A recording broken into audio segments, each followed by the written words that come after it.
Unraveling the Mystery, Chirp Like a Canary.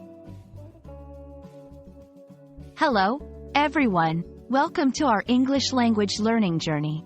Today, we're diving into a fascinating phrase that might tickle your curiosity. Chirp like a canary. This expression is rich in imagery and meaning, and understanding it can add a colorful layer to your English communication skills. Let's explore what it means, its origins, and how you can use it in your conversations. Chirp like a canary is a phrase used to describe someone who talks a lot, especially someone who is revealing secrets or information freely.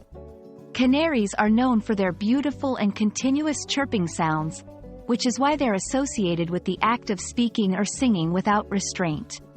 When someone says you're chirping like a canary, they might be hinting that you're sharing more information than necessary, sometimes even spilling secrets.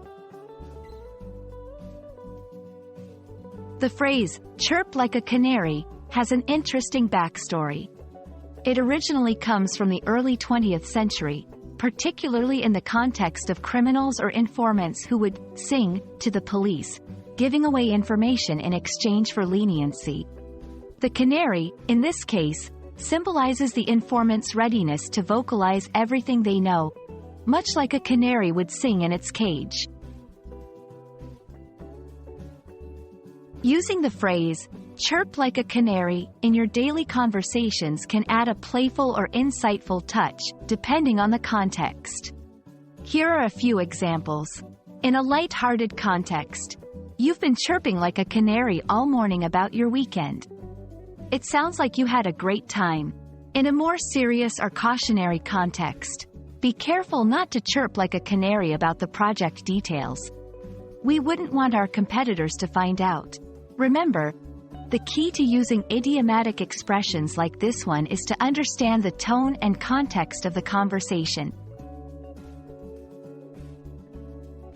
And that's a wrap on Chirp Like a Canary. We hope this exploration has given you a deeper appreciation for the vibrant and evocative nature of English idioms. Expressions like these are not just about the words themselves but the stories and histories they carry. Keep chirping away with your English learning, and may your conversations be as melodious and revealing as a canary's song. See you in the next video.